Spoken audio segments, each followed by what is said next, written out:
گھر پہنچتے ہی عاتقہ بیگم شاہزیب کو سینے سے لگائے روتی رہی۔ کبھی فرتے محبت سے اس کا ماتھا چومنے لگتی، کبھی اس کے زخمی چہرے پہ ہاتھ پھیرنے لگتی۔ امی میں ٹھیک ہوں بالکل، کیوں رو رہی ہیں؟ شاہزیب ماں کو تسلی دینے لگا۔ نمی بھی اس کے ساتھ لگ کے رونے لگی۔ شازمہ البتہ دور کھڑی آنسو بہاتی رہی۔ نمیرہ کو تسلی دینے کے بعد سامنے شازی کو دیکھ کے وہ خود اس کی طرف آیا۔ وہ بھی اسے آنکھوں میں آنسو لیے دیکھ رہی تھی۔ شازی، آئی ایم سوری، بہت بدتمیزی کی تم سے۔ شازمہ کے آنسوؤں میں تیزی آئی تھی۔ وہ بھی شاہزیب کے ساتھ لگ کے رونے لگی۔ میں کب رہ سکتی ہوں تم سے ناراض؟ کب بھول چکی ہوں کہ تم نے کیا کہا تھا؟ لیکن میں نے تو غلط کیا تھا نا۔ شاہزیب نے اس کا سر سہلایا۔ مجھے کوئی شکایت نہیں ہے، شازمہ نے پیچھے ہٹ کے پیار سے بھائی کی طرف دیکھ کے کہا۔ خرم، سیفی، جمی، باسم سبھی وہاں موجود تھے۔ زمان صاحب کے چہرے پہ سکون سا تھا۔ شاہزیب اب عاصم سے گلے مل رہا تھا۔ 2 دن میں اس کا بھی چہرہ اترا ہوا لگ رہا تھا۔ بھائی، نمی، شازی، جلدی سے کھانا لگاؤ، بھوک لگی ہوگی سب کو۔ زمان صاحب کی بات پہ دونوں آنسو صاف کرتی ہوئی کچن میں چلی گئیں۔ سر، مجھے اب اجازت ہے۔ باسم نے خود کو وہاں انفٹ سا محسوس کیا۔ کیوں بھائی باسم میاں؟ کھانا کھا کے جانا، دوپہر سے میرے ساتھ ایک ٹانگ پہ کھڑے ہو۔ زمان صاحب نے اس کے عجلت بھرے انداز کو دیکھ کے کہا۔ سیفی، جمی اور خرم تو بچپن سے آتے جاتے رہتے تھے، اس لیے بڑے پرتکلف انداز میں ٹیبل پہ بیٹھ چکے تھے۔ عاتقہ بیگم بھی کچن میں چلی گئی۔ شاہزیب اپنے کمرے میں چلا گیا۔ 2 دن سے وہ باسم کے ٹراؤزر شرٹ میں ملبوس تھا، اس لیے اپنے کپڑے نکال کے واش روم میں گھس گیا۔ جب فریش ہو کے باہر آیا تو کھانا لگ چکا تھا۔ 20 دن بعد دوبارہ کھانا نصیب ہوا تھا۔ پہلے نوالے پہ ہی ذہن نینا کی طرف چلا گیا۔ خود بخود نظر گھڑی پہ جا کے ٹک گئی۔ رات کے 8 بج رہے تھے۔ اس کا نکاح ہو چکا ہوگا۔ نکاح تو نہیں کر سکتی، کیسے کر سکتی ہے؟ دل نے پھر سے بے چینی سے دھڑکنا شروع کیا۔ وہ زہر مار کر کے وہ روٹی کھانے لگا۔ نمیرہ باہر تازہ روٹی دینے آئی۔ محبت کی ابتدا سے پہلے ہی اختتام ہو چکا تھا۔ نظریں باسم پہ تھی، روٹی ہاتھ میں تھی، مگر چونکی تب جب اس کے ہاتھ سے روٹی کی پلیٹ خرم نے پکڑی۔ برجستہ نظر خرم پہ پڑی۔ تھینکس نمی۔ وہ شاید اپنی ہی دھن میں تھا، اس نے توجہ نہیں دی کہ نمیرہ صاحبہ اس وقت کس غم میں مبتلا ہے۔ کالا کوا، بھوکا نہ دیدہ کہیں کا۔ خفگی غصے سے منہ میں بڑبڑاتے ہوئے وہ کچن میں چلی گئی۔ چونکہ وہ خرم کے سر پہ کھڑی تھی اس لیے خرم اس کی گلفشانی سن چکا تھا۔ اس نے ایک تیکھی نظر اس پہ ڈالی۔ پتہ نہیں کہاں کی کلو پترا ہے یہ لڑکی، اترانا ہی نہیں ختم ہوتا اس کا، خرم نے دل میں سوچا، اور پھر سے کھانے میں مصروف ہو گیا۔ کھانے کے بعد باقی سب اجازت لے کے نکلتے چلے گئے اور شاہزیب اپنے کمرے میں جا چکا تھا۔ البتہ خرم وہیں بیٹھا تھا۔ انکل، شاہو کی کمر پہ زخم بہت گہرے ہیں، گھر کی مرہم پٹی کافی نہیں رہے گی، اگر آپ مناسب سمجھیں تو اسے ڈاکٹر کو دکھا دوں۔ خرم کو اپنے دوست کے زخموں کی فکر ستا رہی تھی۔ ہاں ٹھیک کہہ رہے ہو تم، لے جاؤ اسے، زمان صاحب نے فکر مندی سے کہا۔ جی۔ خرم اٹھ کے اس کے کمرے میں آ گیا، جہاں وہ بیڈ کے کراؤن سے شاید ٹیک لگانے سے زخم دکھنے پہ کراہا تھا۔ اف! دونوں آنکھیں میچ کے خود کو ضبط کیا۔ اٹھو شاہو، میرے ساتھ چلو۔ خرم اس کے سر پہ پہنچ کے بولا۔ کہاں؟ شاہزیب نے نافہمی سے اسے دیکھا۔ ڈاکٹر کے؟ لیکن کیوں؟ جن زخموں پہ بے اختیار چیخ رہے ہو وہ گھر پہ ٹھیک ہونے والے نہیں ہیں۔ ہو جائیں گے یار، کون سا زخم ہے جو بھرتا نہیں ہے؟ ابھی تو پتہ نہیں کن کن زخموں نے ادھیڑنا ہے شاہو کو۔ شاہزیب نے زخمی سی مسکراہٹ سے کہا۔ خرم، ایک بار جاؤ نا نینا کے گھر، آس پاس سے بس اتنا معلوم کر دو کہ کہیں نکاح تو نہیں کر بیٹھی وہ۔ خرم نے تعصب سے اس کے بے قرار چہرے کو دیکھا۔ اگر ہو گیا تو کیا کرو گے تم؟ مار ڈالو گے اس کے شوہر کو؟ خرم کو شاہزیب پہ ترس بھی آ رہا تھا اور غصہ بھی۔ ہاں مار ڈالوں گا، جان سے مار ڈالوں گا اسے۔ جب وہ میری نہیں ہو سکتی تو کسی کی بھی نہیں ہونے دوں گا۔ وہی جنون کی رمق دوبارہ اس کی آنکھوں میں امڑی۔ اور تمہارا کیا ہوگا؟ یہ سوچا ہے تم نے؟ خرم کے دل میں آگ ہی تو لگ گئی تھی۔ اتنا سب کچھ ہونے کے بعد بھی اسے فکر تھی تو بس نینا کی۔ میں بھی نہیں بچوں گا، پتہ ہے مجھے، شاہزیب نے بلا تعمل بولا۔ اور تمہارے گھر والے؟ اور میں اور سیفی لوگ، ان سب کا کیا ہوگا شاہو؟ اس لڑکی کے علاوہ بھی بہت لوگ ہیں تمہاری زندگی میں تمہارا ساتھ ہرگز نہیں دوں گا۔ بھول کیوں نہیں جاتے اسے؟ اب کی بار خرم غصے سے بولا تھا۔ میں ڈاکٹر کو لینے جا رہا ہوں۔ وہ جان چکا تھا کہ شاہ زیب اس کے ساتھ نہیں جائے گا، اگر گھر سے نکلا بھی تو سیدھا نینا کے گھر پہ ہی پہنچے گا، اس لیے مناسب یہی سمجھا کہ ڈاکٹر کو گھر پہ ہی لے آئے۔ خرم یہ کہہ کے کمرے سے نکل گیا۔ نیلوفر کے والد اگلے روز کی صبح ہی اپنی روتی دھوتی بہن کو دارالامان چھوڑ آئے تھے۔ اس کے بیٹے کو بھی فون کر کے مطلع کر دیا تھا، ساتھ میں ہر بات سے بھی آگاہ کر دیا گیا تھا۔ وہ ویسے بھی لاپرواہ تھا، اسی لیے کچھ خاص نہیں بولا، بس فون بند کر دیا۔ نیلو خوش تھی، بار بار اپنی انگلی میں پہنی انگوٹھی دیکھ کے مسکرا رہی تھی، جہاں اسے باسم کے ہاتھ کا لمس ابھی بھی محسوس ہو رہا تھا۔ نینا کو گود میں لیے بختیار صاحب اندھا دھند پورچ کی طرف بھاگے تھے۔ حیدر بھی اڑی ہوئی رنگت کے ساتھ بھاگنے کے انداز میں گاڑی میں بیٹھا۔ ایک افراتفری کا عالم تھا۔ ہاسپٹل میں اسے اسٹریچر پہ لٹائے بختیار صاحب نینا کے رخسار کو تھپ تھپا رہے تھے اور بلک بلک کے رو رہے تھے۔ نینا میری جان، آنکھیں کھولو، آنکھیں کھولو۔ بختیار صاحب پلیز، آپ پیشنٹ سے کام لیں۔ ایک نوجوان ڈاکٹر اپنی ٹیم کے ساتھ وہاں پہنچ چکا تھا۔ وہ ان کا کندھا تھپ تھپا کے خود بھی اسٹریچر کے ساتھ ICU میں چلا گیا۔ حیدر بختیار صاحب کو تھامے سامنے کوریڈور میں لائن سے لگی کرسیوں پہ گیا اور لے جا کے وہاں بٹھا دیا۔ خود بھی وہ ان کے برابر میں بیٹھ گیا۔ بختیار صاحب کے آنسو نہیں تھم رہے تھے۔ نینا نے اتنا بڑا قدم کیسے اٹھا لیا؟ ذرا سا بھی شک نہیں ہونے دیا تھا۔ انکل کچھ نہیں ہوگا نین کو، آپ فکر مت کریں۔ حیدر نے ان کا ہاتھ تھام کے تسلی دی۔ حیدر وہ ٹھیک تو ہو جائے گی نا؟ بختیار صاحب بنا پانی کی مچھلی کی طرح مچل رہے تھے۔ 2 گھنٹے کسی آزمائش کی طرح گزرے۔ سامنے ڈاکٹر کو ICU سے چہرہ لٹکائے ہوئے نکلتے دیکھ کے بختیار صاحب کا دل تھما تھا۔ خرم محلے کے کسی ڈاکٹر کو اپنے ساتھ لے کے شاہ زیب کے گھر پہنچا تھا۔ اس کے زخموں پہ نمک کی وجہ سے انفیکشن ہونے لگا تھا۔ انجیکشن اور دوائیاں دینے کے بعد ڈاکٹر وہاں سے خرم کے ساتھ ہی باہر نکلا، جب سامنے سے شازل، زمرد بیگم اور جاوید صاحب تیزی سے قدم بڑھاتے ہوئے ادھر ہی آ رہے تھے۔ شازل نے خرم کو دیکھ کے رسماً سلام کیا اور پھر اندر داخل ہو گیا۔ زمان صاحب اور باقی سب بھی شاہ زیب کے کمرے میں موجود تھے۔ کمرے کا دروازہ کھلا تو سب سے پہلے زمرد بیگم اندر داخل ہوئی۔ ہائے ہائے میرا بچہ! زمرد بیگم سب کو نظر انداز کر کے سیدھا شاہ زیب کے پاس پہنچی تھی۔ شاہ زیب کا چہرہ اپنے ہاتھوں میں لیے اس کا ماتھا چوما۔ ہائے اتنا کچھ ہو گیا میرے بچے کے ساتھ، تمہیں ذرا توفیق نہ ہوئی کہ بتا ہی دیتی؟ ہم کوئی غیر تھے کیا؟ زمرد بیگم نے چہرے پہ مظلومیت سجائے دوپٹے کے پلو کا آخری کنارہ پکڑ کے آنکھوں کو زور زور سے رگڑ کے آنکھوں کے کناروں کو سرخ کیا۔ ہمیں ہوش ہی کہاں تھا بھابھی، میرا تو رو رو کے برا حال تھا۔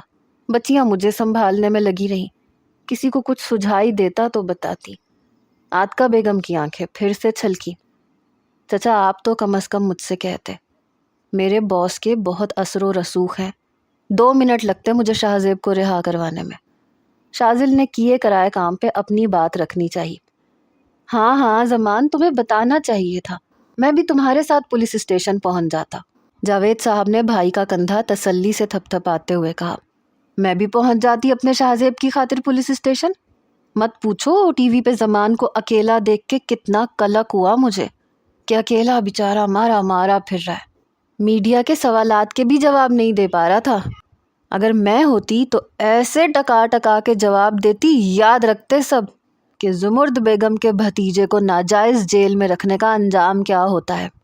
زمرد بیگم بھی جوش سے بولی، چلیں اب سب کچھ ٹھیک ہو گیا ہے، ختم کریں اس قصے کو۔ زمان صاحب نے موضوع بدلا۔ شاہ زیب نے بھی اکتائے ہوئے زمان صاحب کی جانب دیکھ کے کہا، ابو میں سونا چاہتا ہوں۔ جیل میں ایک نیند ہی میسر نہیں ہوئی تھی اسے، اور اس وقت واقعی نیند سے آنکھیں بند ہو رہی تھی۔ ہاں چلیں ہم سب باہر جا کے بیٹھتے ہیں، اسے آرام کرنے دیں۔ زمان صاحب سب کو باہر لے گئے، بس عاصم وہیں رکا رہا۔ شاہ زیب نے آئی برو اچکا کے عاصم سے یہ پوچھنا چاہا کہ تم کیوں نہیں گئے؟ وہ خرامہ قدم اٹھاتے ہوئے اس کے پاس آ کے بیٹھ گیا۔ سائڈ ٹیبل پہ رکھی زخموں پہ لگانے والی مرہم اٹھائی۔ لائیں شاہو بھائی آپ کی کمر پہ لگا دوں، عاصم نے نرمی سے کہا۔ میں خود لگا لوں گا۔ آپ نہیں لگا سکتے، یہ کہہ کے عاصم نے اس کی کمر سے شرٹ اوپر کر کے بڑی نرمی سے مرہم اس کے زخموں پہ لگائی تھی۔ پھر شرٹ نیچے کی تو شاہ زیب نے پلٹ کے دیکھا تو عاصم خاموشی سے آنسو بہا رہا تھا۔ اب تم کیا عورتوں کی طرح رو رہے ہو؟ چپ کرو، شاباش۔ شاہ زیب نے اس کے آنسو صاف کیے۔ بے اختیار ہی وہ اس کے سینے کے ساتھ لگ کے رونے لگا۔ شاہ زیب نے بھی اسے اپنے ساتھ لگا لیا۔ شاہو بھائی میں بہت ڈر گیا تھا، مجھے لگا پولیس اب آپ کو چھوڑے گی نہیں۔ کیوں نہیں چھوڑتی مجھے؟ میں کوئی مجرم تو نہیں تھا عاصم، اور پھر تمہاری طرح کمزور اور ڈپو نہیں ہوں۔ چپ کرو اب، مرد بنتے ہیں یار، یوں رونے والوں کو دنیا بہت رلاتی ہے۔ شاہ زیب نے اس کی کمر تھپ تھپائی۔ وہ پیچھے ہٹ کے اپنے آنسو پونچھتے ہوئے کھڑا ہو گیا۔ آپ آرام کریں شاہو بھائی، عاصم یہ کہہ کے باہر چلا گیا۔ سیدھا لیٹنا تو ممکن نہیں تھا اس کے لیے، پیٹ کے بل لیٹ گیا۔ آنکھیں بند کیں تو نینا کا روتا ہوا چہرہ آنکھوں کے سامنے آنے لگا۔ پھر سے آنکھیں کھولی۔ حکم کریں ابو، چھوڑ دو اس لڑکی کو۔ چھوڑ دیا۔ سماعت پہ اپنے ہی جملے عذاب بن کے ٹکرائے تھے۔ میری مینا، تو یہ تھا انجام ہماری محبت کا۔ تم بھی اپنے اسٹیٹس کی وجہ سے مجبور ہو کے حیدر کے ساتھ زندگی گزارو گی، اور میں بھی وعدے کا پابند رہوں گا۔ لیکن تمہاری قسم، شاہو کی زندگی میں اب کوئی دوسری لڑکی کبھی نہیں آئے گی۔ بند آنکھوں سے ایک عہد کیا گیا تھا، پھر نیند نے اسے اپنی آغوش میں لے لیا۔ ڈاکٹر کو دیکھ کے بختیار صاحب اور حیدر تیزی سے اس کی طرف بڑھے تھے۔ نینا کیسی ہے؟ بختیار صاحب نے بے اختیاری سے پوچھا۔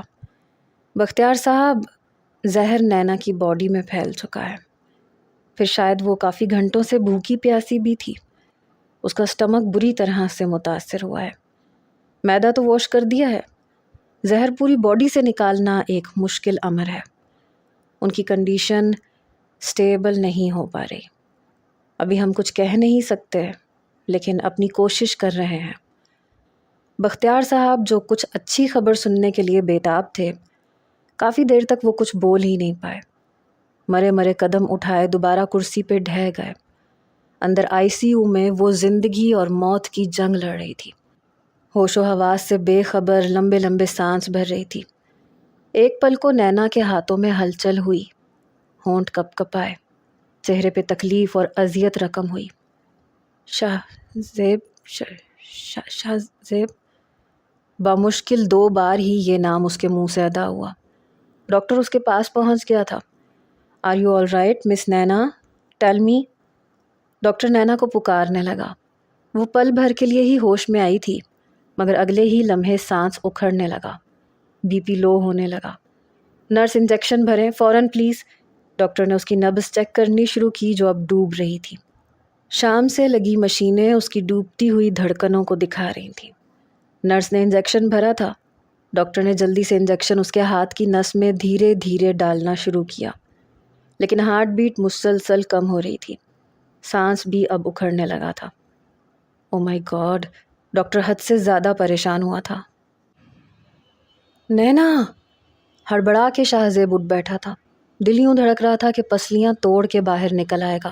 پورا جسم پسینے سے شرابور تھا، سانس بری طرح سے پھول رہا تھا۔ خواب میں نینا کو بے چین اور روتے ہوئے دیکھا تھا، پھر لگا کہ وہ کسی گہری کھائی میں جا گری ہو۔ ہاتھ بڑھا کے بھی وہ اسے بچا نہ سکا۔ شاہ زیب سر پکڑے بیڈ پہ بیٹھا تھا، نیند آنکھوں سے کوسوں دور تھی۔ تمام تر توجہ نینا کی طرف تھی۔ کوئی اور موقع ہوتا تو بھاگ کے پہنچ جاتا، مگر اب وعدے نے جکڑ رکھا تھا۔ جب اسے کچھ نہ سوجا تو اٹھ کے وضو کرنے چلا گیا۔ اچھی طرح سے وضو کیا، پھر باہر آ کے جائے نماز بچھایا، 2 نفل ادا کیے، دعا کے لیے ہاتھ اٹھائے۔ میرے اللہ، دنیا کے لیے بہت سے امر ممکن بھی ہیں اور ناممکن بھی، مگر تو بھی تو رب ہے۔ تیرا ایک کن ہر ناممکن کو ممکن بنانے کے لیے کافی ہے۔ میں نیک نہیں ہوں، نہ ہی بہت عبادت گزار ہوں۔ کوئی نیک عمل بھی میرے پاس نہیں جسے تیری بارگاہ میں پیش کر کے تجھ سے اپنے لیے نینا کو مانگ لوں، لیکن بس ایک محبت سچی کی ہے میں نے، اس میں کوئی کھوٹ شامل نہیں ہے، نہ کوئی ملاوٹ، نہ ہوس۔ ہاں بس یہ چاہ ضرور ہے کہ وہ میری ہو جائے۔ یہ چاہت سب محبت کرنے والے کرتے ہیں۔ اگر میری محبت میں ذرا سی بھی سچائی ہے تو ہر رکاوٹ کو دور کرتا ہے۔ تو نے دل ملائے ہیں تو نصیب بھی ملا دے میرے مالک۔ آنکھوں سے آنسو جاری تھے، بند آنکھیں کیے وہ آج اندر کا غبار آنسوؤں سے بہا رہا تھا۔ ڈاکٹر بے حد پریشان تھے۔ آکسیجن ماسک پہنے بھی وہ سانس کھینچ کے لے رہی تھی۔ ڈاکٹر ایک کے بعد ایک انجیکشن اسے لگا رہے تھے۔ ڈرپ کی رفتار کو مزید بڑھا دیا گیا تھا۔ آدھے گھنٹے کی تگ و دو کے بعد وہ اب کچھ سنبھلی تھی۔ دھڑکنوں کی رفتار کچھ اعتدال پہ آئی تھی۔ اب خطرے سے باہر تھی، مگر بے ہوش تھی۔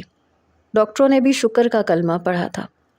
باہر بختیار صاحب کو جب یہ خوشخبری ملی تو ان کی جان میں جان آئی، مگر جب اس کی بے ہوشی طویل ہو گئی تو ڈاکٹروں کو یہ وہم ہونے لگا کہ کہیں کوما میں نہ چلی جائے۔ بختیار صاحب نینا سے ملنے بھی جا چکے تھے۔ وہ بے سدھ بے ہوش لیٹی تھی۔ بار بار اس کا ہاتھ تھامے اسے پکارتے رہے، روتے رہے، واسطے بھی دیتے رہے، مگر اسے ہوش ہی کب تھا۔ آخر تھک ہار کر ICU سے باہر نکل کر ڈاکٹر کے روم میں چلے گئے۔ اس سے نینا کی بے ہوشی کی وجہ دریافت کرنے لگے۔ بختیار صاحب، آپ کی بیٹی خطرے سے باہر ہے لیکن ہوش ابھی تک نہیں آ رہا۔ حالانکہ ہم اپنی ہر کوشش کر چکے ہیں، لیکن شاید وہ ذہنی طور پہ بھی بہت ڈپریس تھی۔ ابھی بھی وہ ٹینشن میں مبتلا ہیں، کیونکہ جب انہیں چند لمحے کے لیے ہوش آیا تھا تو کسی شاہزیب کو پکار رہی تھی۔ کون ہے یہ بختیار صاحب؟ ڈاکٹر اپنے روم میں بیٹھا تھا۔ سامنے بختیار صاحب کرسی پہ بیٹھے، پیشانی پہ سلوٹیں ڈالے، نظریں جھکا گئے تھے۔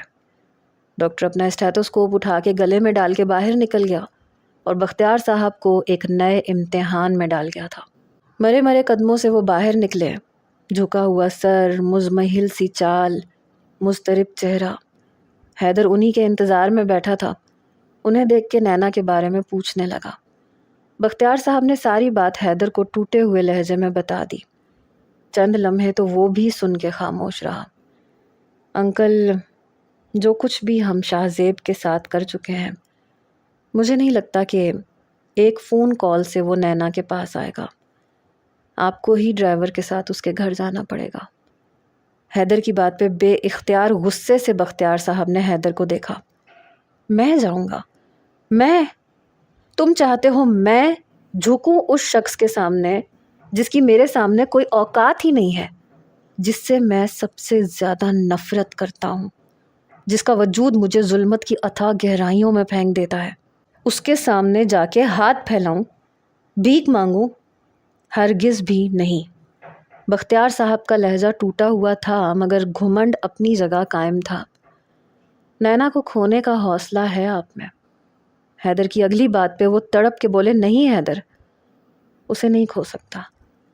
اس وقت یہ اہم نہیں ہے کہ شاہزیب آپ کے لیے کیا ہے، اس وقت اہم یہ ہے کہ وہ نین کے لیے کیا اہمیت رکھتا ہے۔ پلیز انکل، جائیں اس کے پاس۔ نین کے بارے میں سن کے رہ تو وہ بھی نہیں پائے گا۔ پلیز انکل جائیں۔ نین کی ساری خوشیاں صرف شاہزیب سے مشروط ہیں۔ میرے ساتھ یا کسی اور کے ساتھ وہ کبھی خوش نہیں رہ سکتی۔ بختیار صاحب خاموش تھے۔ سچ ہی تھا جو حیدر تسلیم کر چکا تھا، مگر بختیار صاحب تسلیم نہیں کر پا رہے تھے۔ لیکن اس وقت تو نینا کی جان بچانا اہم تھا، اس لیے فون کوٹ کی جیب سے نکالا اور ڈرائیور کو کال کی، گاڑی پارکنگ سے ہٹا کے ہسپتال کے گیٹ کے سامنے لے کے آؤ۔ ڈرائیور کو آرڈر دے کے وہ کھڑے ہو گئے۔ شاہزیب صبح جلدی ہی اٹھ گیا تھا۔ رات بھر چین سے سویا نہیں تھا۔ عاتکہ بیگم بھی شاہزیب کو جاگتا دیکھ کے لاؤنج میں اس کے پاس آ گئی۔ اتنی جلدی کیوں اٹھ گئے میری جان؟ کچھ دیر اور سوئے رہتے۔ شاہزیب کے پاس بیٹھ کے اس کے چہرے پہ شفقت سے ہاتھ پھیرتے ہوئے بولی، بس امی، یوں ہی نیند نہیں آ رہی تھی۔ زمان صاحب بھی اس وقت تک باہر آ چکے تھے۔ شاہزیب نے ٹی وی آن کیا۔ نیوز چینلز پر اب لائیو ریمانڈ کی دھوم مچی ہوئی تھی۔ میڈیا کی گرما گرم گفتگو جاری تھی۔ اکمل صاحب کی پھرتیاں بھی عروج پہ تھیں۔ وارث کے ہاتھ پیچھے کو کر کے باندھے گئے تھے۔ انصاف ابھی زندہ ہے کہ نعرے بلند ہو رہے تھے۔ پہلا ڈنڈا اکمل صاحب نے وارث خانزادہ کی کمر پہ مارا تھا۔ اس کی چیخ بلند ہوئی تھی۔ شاہ زیب کو اپنا وقت یاد آنے لگا۔ پھر دل میں ایک تشکر بھری اطمینان کی لہر دوڑ گئی۔ باہر کی ڈور بیل پہ زمان صاحب نے گھڑی کی طرف نظر ڈالی۔ صبح کے 9 بج رہے تھے۔ زمان صاحب اٹھنے لگے مگر شاہ زیب نے ان کا ہاتھ پکڑ کے انہیں روک دیا۔ ابو آپ بیٹھیں، میں دیکھتا ہوں۔ وہ کھڑا ہو گیا۔ دروازے کی بیل دوبارہ سے بجی۔ شاہ زیب نے دروازہ کھولا۔ سامنے کھڑے شخص کو دیکھ کے اس کی آنکھیں حیرت سے پھیل گئیں، مگر اس بار نہ ہاتھ میں سگریٹ تھی، نہ غرور سے اکڑی ہوئی گردن، نہ ہی نخوت سے ڈوبی ہوئی آنکھیں۔ چہرے پہ تھکن اور کرب کے آثار بڑے واضح تھے۔ کیا میں اندر آ سکتا ہوں؟ جھکی ہوئی نظروں سے اجازت طلب کی گئی۔ شاہ زیب ابھی حیرت میں مبتلا تھا، آنکھیں دل بے یقین سے تھے۔ 2 قدم پیچھے ہٹ کے اندر آنے کا راستہ دیا۔ تشریف لائیے رانا صاحب۔ شاہ زیب کی آواز ویسی ہی تھی، وہی بے خوف آنکھیں جنہیں دیکھ کے بختیار صاحب کی رگوں میں خون فشار ابلنے کی حد تک بڑھنے لگتا تھا، اعصاب چٹکنے لگتے تھے۔ جتنی نفرت انہوں نے ان چند ماہ میں سامنے کھڑے لڑکے سے کی تھی، اپنی گزشتہ زندگی میں کسی سے نہیں کی تھی۔ لیکن بے بسی کی حد تھی کہ آج اسی سے مدد مانگنے پہ مجبور تھے۔ اپنے ہی قدم من بھاری لگ رہے تھے۔ جھکے سر کے ساتھ اندر داخل ہوئے۔ زمان صاحب بختیار صاحب کو دیکھ کے یکلخت صوفے سے اٹھے۔ رنگت پل میں اڑی۔ نہ جانے اب شاہ زیب پہ کون سا نیا ظلم ڈھانے آئے ہیں۔ آپ؟ زمان صاحب گھبراہٹ سے ہچکچائے تھے۔ اگر اجازت ہو تو یہاں بیٹھ سکتا ہوں؟ کچھ بات کرنی ہے شاہ زیب سے، بختیار صاحب نے دھیرے سے کہا۔ زمان صاحب تیزی سے ان کے قریب آئے، بے چینی سے بولے، شاہ زیب سے؟ نہیں، آپ مجھ سے بات کریں۔ دیکھیں بختیار صاحب، میں سمجھا چکا ہوں اپنے بیٹے کو، وعدہ لے چکا ہوں، اب کبھی نہیں ملے گا آپ کی بیٹی سے۔ خدا را اب چھوڑ دیں اسے، میں دوبارہ سے آپ ہاتھ جوڑ کے منت کرتا ہوں۔ زمان صاحب کے ہاتھ بے ساختہ ہی بختیار صاحب کے سامنے جڑے تھے۔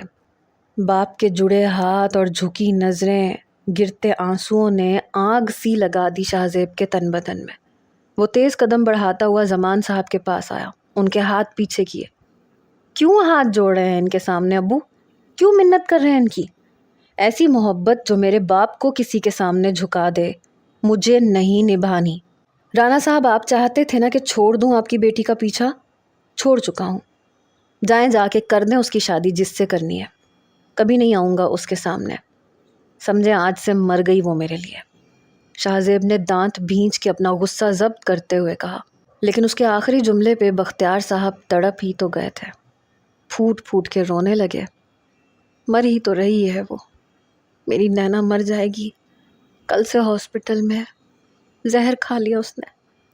الفاظ تھے یا کوئی موت کا مرثیہ جو وہ سنا رہے تھے۔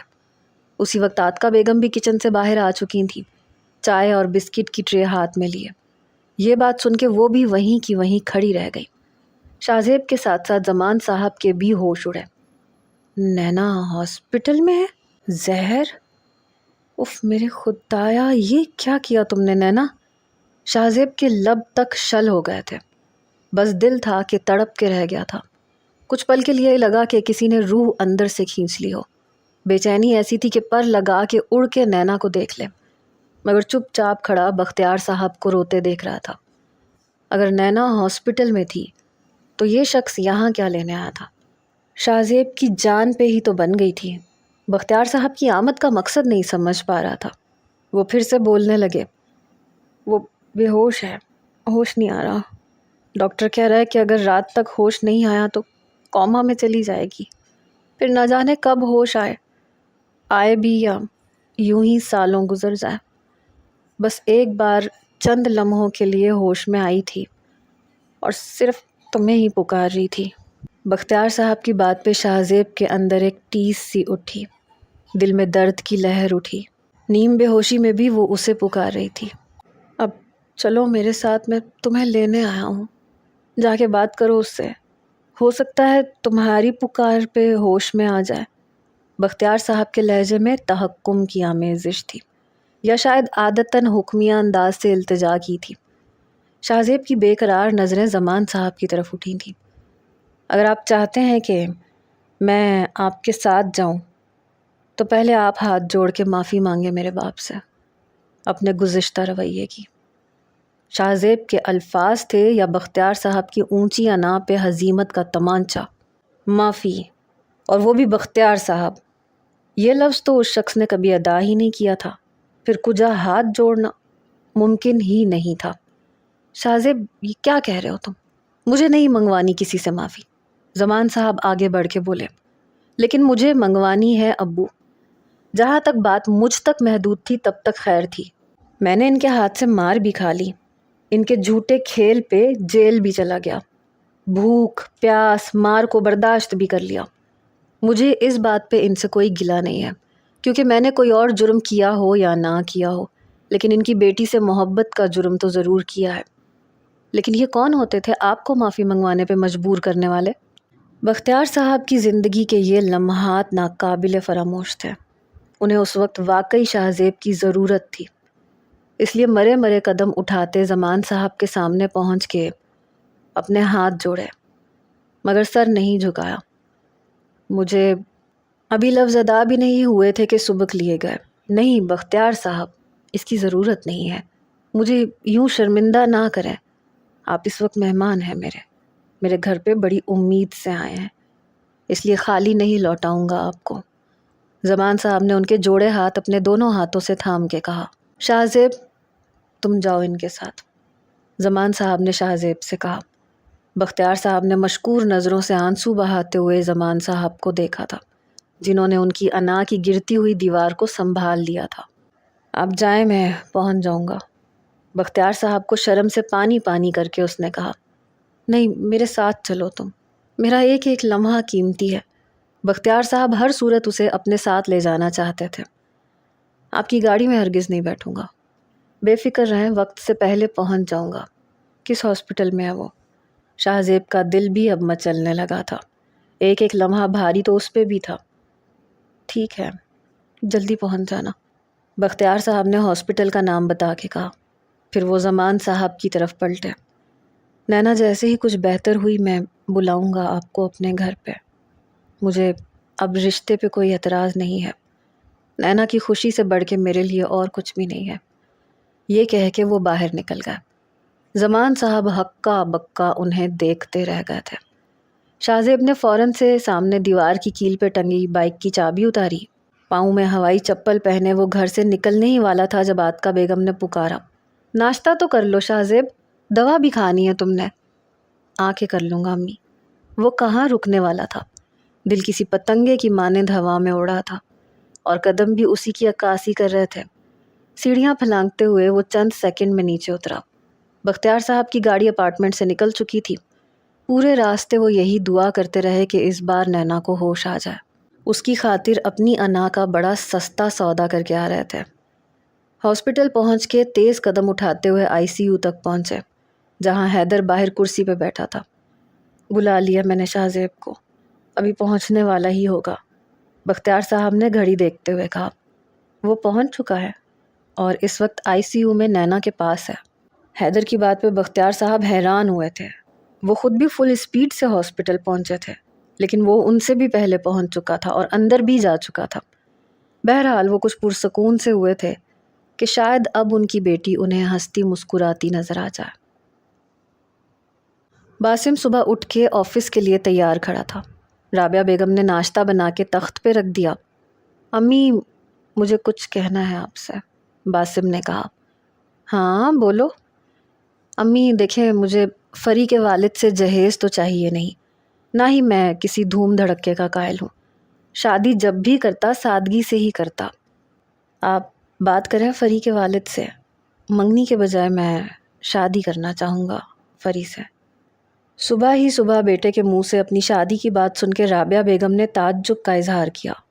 باسم، ایک ہی ایک بیٹے ہو تم میرے، میں نے بہت کچھ سوچ رکھا ہے تمہارے لیے، مجھے کسی شہزادے کی طرح تمہاری شادی کرنی ہے بیٹا۔ امی وہ رائمہ کی شادی پہ بھی ہو سکتا ہے۔ کیسے ہو سکتا ہے؟ بہن کی شادی پہ گھن چکر بنے رہو گے کاموں میں۔ امی بس مجھے کچھ نہیں سننا، آپ بات کریں فری کے والد سے ورنہ میں رات کو کر لوں گا۔ باسم چائے کا آخری گھونٹ پیے باہر نکل گیا۔ باولا ہو گیا ہے یہ لڑکا۔ رابعہ بیگم کو باسم کی جلد بازی کی سمجھ نہیں آ رہی تھی۔ رائمہ ابھی سو کے اٹھ کے باہر آئی، باسم کی باتوں کو نہیں سن پائی تھی لیکن رابعہ بیگم کی بڑبڑاہٹ کو ضرور سن چکی تھی۔ کیا ہوا امی؟ کسے صبح ہی صبح بڑبڑاتے ہوئے یاد کر رہی ہیں؟ باسم کی بات نے پریشان کر دیا ہے۔ کیا کہہ دیا اس نے؟ وہ تخت پہ ماں کے پاس بیٹھ گئی۔ ارے کہہ رہا ہے رائمہ کے ساتھ ہی میری بھی شادی کر دیں۔ رائمہ کی مندی مندی آنکھیں کھل گئیں۔ واقعی امی؟ یہ تو اچھی بات ہے۔ رائمہ کی بات پہ رابعہ بیگم نے غصے سے بیٹی کو دیکھا۔ خاک اچھی بات ہے، میں نے تو بہت کچھ سوچ رکھا تھا، اور پھر تمہاری شادی پہ پہلے ہی اتنا قرض لے چکا ہے، اپنی کے لیے اور بھی قرض اٹھائے گا تو پھر بھرے گا کب؟ ہو جائے گا سب کچھ۔ اچھا ہی ہے کہ نیلو بھی یہاں آ جائے گی، مجھے آپ کی فکر نہیں ہوگی۔ رابعہ بیگم نے گھور کے رائمہ کو دیکھا تھا۔ رائمہ تم بھی؟ مجھے لگا تھا تم سمجھاؤ گی اسے۔ امی آپ سمجھے نا، اچھا ہے گھر میں رونق لگ جائے گی۔ باسم کو میں نے بابا کی وفات کے بعد کبھی ایسے کھل کے ہنستے ہوئے نہیں دیکھا جتنا وہ نیلو کے ساتھ بات کرتے ہوئے ہنستا مسکراتا ہے۔ چلے نا امی، ابھی تو نیلو کے بابا گھر پہ ہی ہوں گے۔ رائمہ کی جلد بازی پہ رابعہ بیگم ہار ماننے لگی۔ رائمہ اتنی صبح صبح؟ تم تو بھائی سے زیادہ پاگل ہو۔ ہٹو پیچھے اور چائے بناؤ میرے لیے، شام کو جائیں گے۔ رائمہ جو ماں کے ساتھ لگی تھی، دونوں باہیں ان کے گلے میں ڈالے منا رہی تھی، خوشی سے جھوم اٹھی۔ ابھی بنا کے لاتی ہوں۔ وہ کچن میں چلی گئی۔ ابھی تو یہ خوشخبری نیلو کو بھی سنانی تھی۔ شاہزیب نینا کو دیکھ رہا تھا، جسے آکسیجن ماسک لگا ہوا تھا اور نہ جانے کون کون سی مشینیں لگی ہوئی تھیں۔ وہ تیز قدموں سے اس کے پاس پہنچا۔ زرد رنگت، آنکھوں کے گرد گہرے حلقے، بکھرے بال، ستا ہوا چہرہ۔ اسے دیکھ کے شاہزیب کا دل کٹا تھا۔ چہرے پہ وہ اذیت صاف واضح تھی جس سے وہ دوچار تھی۔ وہ اس کے پاس رکھی کرسی پہ بیٹھ گیا۔ کچھ ثانیے اس کا ستا ہوا چہرہ دیکھتا رہا۔ اس کی محبت میں وہ کس حد سے گزر گئی تھی، یہ دیکھ کے شاہزیب کے دل میں نینا کی محبت اور بھی بڑھ چکی تھی۔ یہ وہ آخری حد تھی جو نینا نے اختیار کی تھی، جس سے آگے اور کچھ نہیں تھا، زندگی بھی نہیں۔ بے اختیار ہی نینا کا ہاتھ شاہزیب نے اپنے دونوں ہاتھوں میں لیا۔ آنکھوں میں ہزار ضبط کے باوجود بھی آنسو تھے۔ نینا، آنکھیں کھولو، دیکھو تمہارا شاہزیب تمہارے سامنے بیٹھا ہے۔ آواز میں کپکپاہٹ تھی۔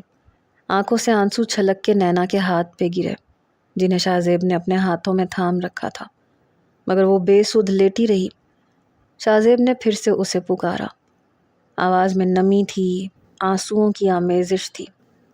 نینا، او میری مینا، آنکھیں کھولو، کیوں میری جان لوگی یار؟ بات کرو مجھ سے، بہت کچھ کہنا ہے تم سے اور بہت کچھ سننا بھی ہے۔ مگر نینا کے بے جان وجود میں جنبش بھی نہیں ہوئی۔ شاہزیب اب پریشان ہونے لگا تھا۔ وہ ویسے ہی بے سدھ ہر چیز سے بے خبر لیٹی ہوئی تھی، جیسے جینے کی ساری امیدیں چھوڑ چکی ہو۔ شاہزیب نے اس کا آکسیجن ماسک اتارا۔ ناؤ ویک اپ نینا، اٹھو۔ ماسک اتارتے ہی نینا کو سانس لینے میں دشواری ہوئی۔ وہ کھینچ کھینچ کے سانس لے رہی تھی۔ نینا ویک اپ۔ نینا کے دل کی دھڑکنیں تیز ہونے لگی تھی۔ شاہزیب نے نینا کا ہاتھ اپنے سینے پہ رکھ لیا۔ دھڑکنیں تو اس کی بھی تیز رفتاری سے دوڑ رہی تھیں۔ نینا اٹھ جاؤ پلیز، میرے لیے۔ نینا کی آنکھیں کپ کپائیں، ساتھ ہی ہاتھوں میں لرزش سی ہوئی۔ شاہزیب کے چہرے پہ مبہم سی مسکراہٹ ابھری۔ یس، اوپن یور آئیز مینا، کم آن۔ اب وہ بالکل اس کے کان کے نزدیک جا کے بولا۔ نینا، تمہارے سامنے تمہارا شاہزیب بیٹھا ہے، کھولو آنکھیں۔ نینا کی لرزتی ہوئی آنکھوں سے آنسو بہنے لگے، پھر اس کی آنکھیں ذرا سی کھلیں۔ شاہزیب کا دھندلایا ہوا چہرہ دیکھ کے اس نے آنکھیں بند کر لیں۔ شاید کوئی وہم تھا جو نینا نے دیکھا تھا۔ وہ زندہ ہے، سانس لے رہی ہے، اتنا بڑا رسک لے کے بھی وہ زندگی سے ہار نہیں پائی تھی۔ لیکن کیوں؟ اس وقت نینا کو اسی بات کا قلق تھا کہ وہ زندہ کیوں بچ گئی۔ نینا، شاہزیب کی آواز پھر سے اس کے بالکل قریب اس کی سماعتوں میں ٹکرائی، اور یہ آواز وہم نہیں تھی۔ برجستہ نینا کی آنکھیں دوبارہ سے کھلیں۔ وہ ابھی بھی سامنے ہی نظر آ رہا تھا۔